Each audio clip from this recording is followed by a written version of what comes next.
Avengers infinity war में Marvel के पास 35 main actors थे जिन्हें क्रेडिट किया गया था। फिर एवेंजर्स एंड गेम में उनके पास 59 एक्टर्स थे जिन्हें मेनली बड़े कैरेक्टर्स में क्रेडिट दिया गया था।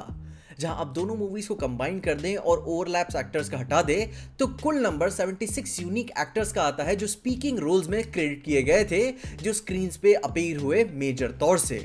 तो on the basis of that क्या लगता है एवेंजर्स डूम्सडे में कितने मेन लीड एक्टर्स होंगे? वो कुल टोटल नंबर 33 एक्टर्स का आता है जो कि मार्वल ने अपनी अनाउंसमेंट वीडियो में अब भी ऑफिशियली जारी किया है, जिनमें पहली टीम बनती है एवेंजर्स की एंड करंट हीरोज की, जिनके नाम आपको स्क्रीन पे दिख ही रहे होंगे। उसके बाद newly and recently introduce characters आते हैं जिसमें Invisible Woman, Namor, Thing, Sentry, Human Torch और मिस्टर फैंटास्टिक जैसे कैरेक्टर्स हैं। जिसके बाद जो नेक्स्ट कैरेक्टर्स हैं जिन्होंने इंटरनेट हिला के रख दिया है अपनी अनाउंसमेंट से, वो ओरिजिनल एक्समैन कैरेक्टर्स आते हैं जिनमें Beast, professor X, Magneto, Nightcrawler, Mystique, Cyclops और गैम्बिट आते हैं। And last but not the least अपने actor Robert Downey junior as doctor Doom, जिसमें ये बात हम बिना किसी शक के मान ही सकते हैं कि डूम रीड से इतनी नफरत करता होगा कि पहले उसकी फैमिली और उसकी टीम पे अपना कंट्रोल बनाने को पूरी तरीके से ट्राई करेगा, जिसके बीच और बाद में mister fantastic will lost his like mind type shit कि भाई दुनिया चली गई, टीम भी चली गई, बच्चे भी चले गए, बीवी भी चली गई, बस ये कमबख्त जान नहीं जाती।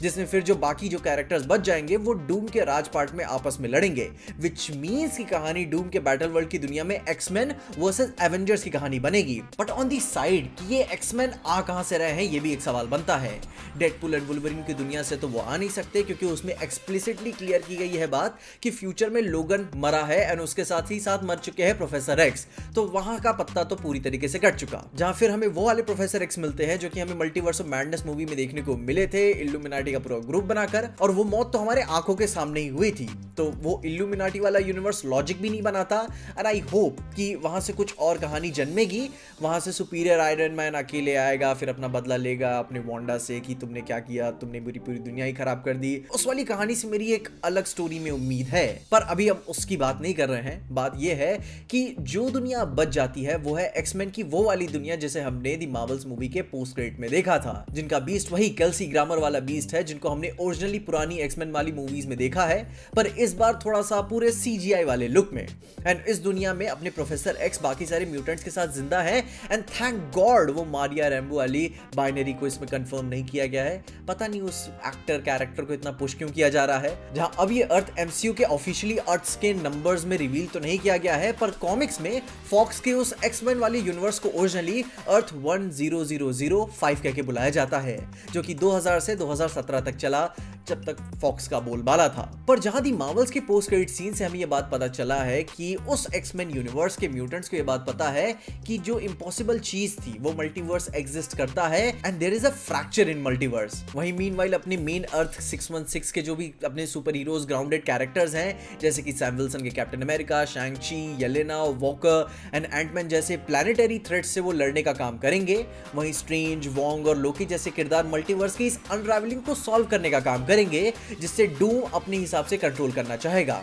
एंड मैं बताता हूं कि किस तरीके से क्यों करना चाहेगा। जहां पहले तो अपना Victor von Doom divide and rule का हिसाब खेलना जरूर से चाहेगा अपने बैटल वर्ल्ड में। अपने मेन यूनिवर्स से तो वो आता नहीं है डूम, ना ही फैंटास्टिक 4 के मेन यूनिवर्स से आता है, अभी पूरी तरीके से कंफर्म नहीं है, पर उससे ये ऑलरेडी बाकी यूनिवर्स को गिरते हुए उसने आभास कर लिया है, उसे पता है इनकर्जन्स के बारे में, जिसमें अगर एमसीयू चाहे तो कैंग वाला मेंशन भी कर सकता है क्योंकि मल्टीवर्स ट्रैवल वाली कहानी उधर भी है। पर इन सबसे परेशान होकर विक्टर ने एक बैटल वर्ल्ड बनाया जिसमें वो कंप्लीटली विलन नहीं होगा। उसका भी अपना एक नोबल कॉज है जिसके एक पर्सपेक्टिव से देखें तो समझ में भी आएगा। वो हीरोज को बचा भी रहा होगा अपने बैटल वर्ल्ड में लाकर और उन्हें मैनिपुलेट भी कर रहा होगा। एंड ये उसका एक एक्सपेरिमेंट का हिस्सा होगा कि ये इनकर्जन्स को अपने हिसाब से उसे कैसे कंट्रोल करे, जिससे आगे की स्टेज यानी कि सीक्रेट वॉर्स वाली कहानी सेट होती है, जिसकी वजह से हमें पहली कहानी में एवेंजर्स वर्सेस एक्समैन वाली स्टोरी देखने को मिल जाएगी। पर दूसरी तरफ डूम अपने भी मोटिवेशंस लेकर चल रहा होगा जो कि इंटायरली गलत भी नहीं होंगे, क्योंकि अगर इंकर्जन्स होना ही है तो क्यों ना उस इंकर्जन्स वाले इवेंट पे, बाकी अर्थ्स वाले इवेंट पे हमारा कंट्रोल हो, जिसकी वजह से फिर मोरल सवाल खड़ा हो जाता है कि तुम कौन होते हो डिसाइड करने वाले कि कौन सा प्लैनेट, कौन सा यूनिवर्स बचेगा, किसके पे इंकर्जन लगेगा, किस पे नहीं लगेगा। तुम कौन डिसाइड करते हो कि कौन मरेगा, कौन जिएगा। पर डूम का भी वही कहना सही होगा कि भाई दुनिया भर की अनसर्टेनिटी से अच्छा डूम की सर्टेनिटी ही तो बेटर है, जिसके नतीजन कुछ हीरोज डूम को सपोर्ट करेंगे और कुछ रीड रिचर्ड्स को, क्योंकि रीड जानता है कि डूम कितना हरामी है और इस बार विक्टर तो गॉड बनने की तैयारी कर रहा है। एंड वहां से फिर और क्या हमें टीम्स देखने को मिलेंगी, द न्यू एवेंजर्स की, म्यूटेंट डिफेंस लीग की, डूम्स एलीट की और मल्टीवर्स सर्वाइवर्स की, जिससे हमारी हीरोज वर्सेस हीरोज की कहानी भी सेट हो जाएगी, अल्टरनेट यूनिवर्सेस के इंकर्जन वाले कैरेक्टर्स की लड़ाई भी सेट हो जाएगी और इन्फिनिटी वॉर और एंड गेम जैसा एक नोबल कॉज भी हमें मिल जाएगा कि पिछले वाले में था ना कि रिसोर्सेज बचाने के लिए आधी दुनिया को भाई ऐसे नेस्तो नाबूद करना होगा, पर यहाँ पर इंकर्जन, दैट मींस कि अगर बर्बाद होना ही है इंकर्जन वाली चीज, तो क्यों ना वो बर्बादी अपने हाथ में ही कंट्रोल करके रखे। एंड कुछ छोटे बड़े कैमियोज देखकर, कुछ और केओटिक मल्टीवर्स बूम ब्लास्ट देखकर हमें एक प्रॉपर डूम्सडे मूवी मिल जाएगी। बाकी तुम बताओ, तुम किस साइड पे हो, डूम के नोबल कॉज पे या फिर रीड रिचर्ड्स के मोरल प्लान पे? अपने ओपिनियंस मुझे कमेंट्स जरूर बताना। एंड यस, अगर आपके पास और भी कुछ थ्योरीज है तो वो भी बताना, अगले वीडियो में हम उससे जरूर से डिस्कस करेंगे। पर तब तक के लिए देखते रहे पीजे एक्सप्लेन।